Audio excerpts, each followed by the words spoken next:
आज Doubtnut app download करें। Doubtnut पर अपने सभी गणित, रसायन विज्ञान, भौतिक विज्ञान और जीव विज्ञान के डाउट्स का करो सफाया। बस प्रश्न की फोटो खींचो, एक ही प्रश्न को क्रॉप करो और तुरंत वीडियो सोल्यूशन पाओ। अभी डाउनलोड करें। प्रश्न है मैक्सवेल की विद्युत चुंबकीय चुंबकत्व की समीकरण लिखिए। ये समीकरण जिन नियमों को व्यक्त करती है उसे स्पष्ट कीजिए। हुआ क्या, गॉस, ऑस्टेड, फैराडे तथा एम्पियर, इन वैज्ञानिकों ने क्या किया, जो विद्युत क्षेत्र है तथा जो चुंबकीय क्षेत्र है, ठीक है, चुंबकीय क्षेत्र है, इनके विभिन्न पक्षों का अध्ययन करके इनके संबंध में क्या किया, नियम प्रतिपादित किया। ठीक है, तो इन नियमों का क्या होता है, इन नियमों को क्या किया, इन नियमों को गणितीय भाषा में मत अर्थात सूत्र के रूप में अभिव्यक्त किया। ठीक है, तो सूत्र के रूप में जब इन्होंने इस अभिव्यक्त किया, उसके बाद जो मैक्सवेल नाम के वैज्ञानिक है, क्या नाम है, मैक्सवेल नाम के वैज्ञानिक ने क्या किया, उनके इन नियमों का क्या किया, अध्ययन किया। ठीक है, अध्ययन करने के बाद उन्होंने क्या किया कि उनको इस प्रकार के चार समीकरणों में व्यक्त किया कि सारे विद्युत तथा चुंबकीय क्षेत्र की सारे सूत्र जो है वो एक यहाँ पर एक दूसरे के क्षेत्र के प्रभाव के बारे में पूर्ण रूप से समाहित हो जाते हैं। ठीक है, तो इस प्रकार से क्या हो गया, जो विद्युत क्षेत्र तथा चुंबकीय क्षेत्र के बारे में जो गणना तथा उनके बारे में जो अध्ययन है वो क्या हो गया, सरल हो गया। तो हम आइए देखते हैं कि वो मैक्सवेल के जो चार नियम है वो इस प्रकार हैं। पहला नियम है, समाकलन के रूप में हम पहले लिखते हैं तो क्या हो जाएगा हमारे पास, समाकलन सरफेस का समाकलन मतलब सतह का समाकलन हो जाएगा, तो क्या होगा वहां पर, E dot D D A बराबर क्यू बटे एप्सिलॉन नॉट। ठीक है, यहाँ पे चार्ज बराबर क्या है, विद्युत की चार्ज बटे विद्युत की विद्युतशीलता। ठीक है, अगर हम इसको अवकलन के रूप में लिखते हैं तो हमारे पास क्या हो जाएगा, ई बराबर, यहाँ पर ई क्या है, विद्युत क्षेत्र है। ठीक है, रो बटे एप्सिलॉन नॉट। ठीक है, अब यहाँ पर क्या हो गया, ये कौन सा नियम है, विद्युत स्थितिकी में गॉस का नियम है। कौन सा नियम है, विद्युत स्थैतिकी में गॉस का नियम। ठीक है, अब यह नियम क्या बताता है, विद्युत आवेश तथा उससे उत्पन्न विद्युत क्षेत्र के संबंध में बताता है। विद्युत आवेश तथा उससे उत्पन्न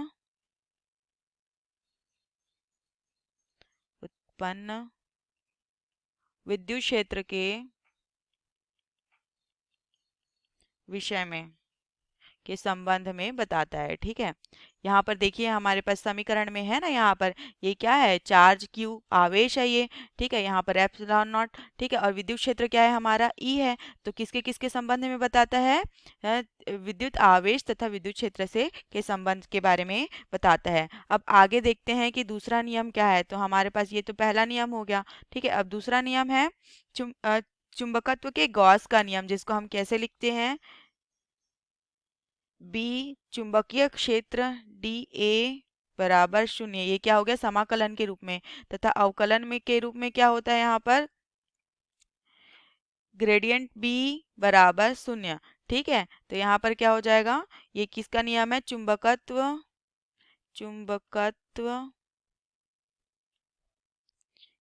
के लिए गॉस का नियम। ठीक है, चुंबकत्व के लिए गॉस का नियम, मतलब यहाँ पर गॉस ने दो नियम दिए। एक तो क्या हो गया, विद्युत स्थैतिकी के लिए गॉस का नियम दिया, दूसरा क्या दिया, चुंबकत्व के लिए गॉस का नियम दिया। ठीक है, तो ये जो नियम है वो क्या बताता है, चुंबकीय क्षेत्र के गुण तथा स्वतंत्र चुंबकीय ध्रुव के अस्तित्व का न होना बताता है। चुंबकीय क्षेत्र के गुण के बारे में बताएगा, चुंबकीय क्षेत्र के गुण तथा और क्या बताता है, स्वतंत्र स्वतंत्र स्वतंत्र चुंबकीय ध्रुव का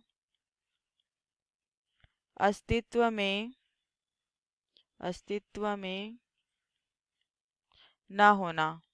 इसका अर्थ क्या है कि जो चुंबक के दो ध्रुव होते हैं एन तथा एस, चुंबक के जो दो ध्रुव होते हैं एन तथा एस, उनका क्या होता है, उनका अलग अस्तित्व नहीं होता है। ठीक है, जैसे एन तथा एस को क्या विभाजित नहीं किया जा सकता। चुंबक को अगर हम कितने भी टुकड़े में तोड़ेंगे तो क्या होगा, प्रत्येक टुकड़े में क्या होगा, एन तथा एस दोनों ध्रुव उपस्थित होंगे, इस बात को बताता है। ठीक है, अब अगला नियम देखते हैं।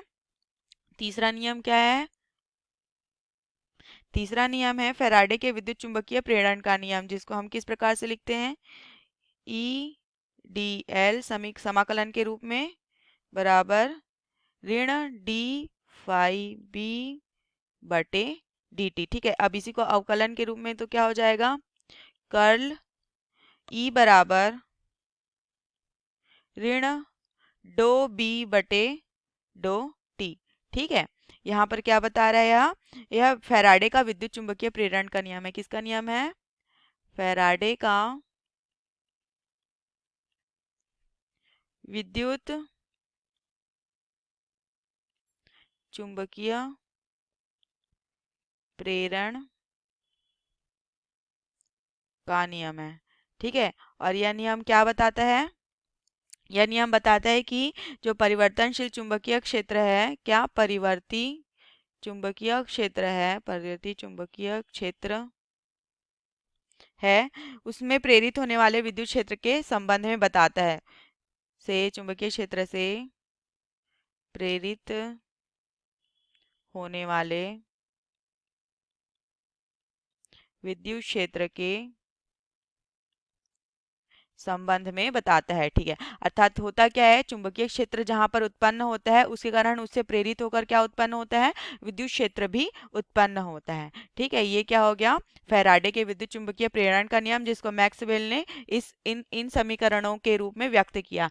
ठीक है, अब देखते हैं कि अगला नियम कौन सा है। अगला नियम है एम्पियर का नियम। ठीक है, जिसको हम समाकलन के रूप में कैसे व्यक्त करेंगे, समाकलन बी डॉट डी एल बराबर क्या हो जाएगा, म्यू नॉट कोष्टक में आई धन एप्सिलॉन नॉट डो फाई ई बटे डी डो टी। ठीक है, ये क्या हो गया हमारा एम्पियर का नियम, जिसको क्या किया मैक्सवेल ने समीकरण समाकलन के समीकरण के रूप में लिखा, तथा इसी को अगर अवकल समीकरण के रूप में लिखेंगे तो क्या हो जाएगा, कर्ल बी बराबर हो जाएगा म्यू नॉट जे धन एप्सिलॉन डो ई बटे डो टी। ये किसके रूप में हो गया, अवकलन के रूप में। ठीक है, कौन सा नियम है ये, एम्पियर के नियम को बताता है, एम्पियर का नियम को बताता है। तथा एम्पियर का नियम मतलब क्या होता है, यहाँ पर क्या कर रहा है, परिवर्ती विद्युत क्षेत्र से परिवर्ती विद्युत क्षेत्र से प्रेरित होने वाले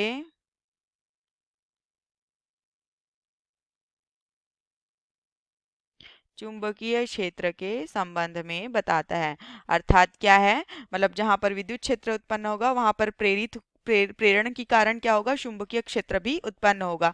ये किसने बताया था, एम्पियर के नियम के अनुसार इसको बताया गया था, जिसको मैक्सवेल ने क्या किया, इन समीकरणों के रूप में व्यक्त किया। इस प्रकार हमने देखा कि मैक्सवेल ने जिन चार समीकरणों को लिखा है यहाँ पर जांच उसको हमने यहाँ पर देखा। यही हमारे प्रश्न का उत्तर है। धन्यवाद।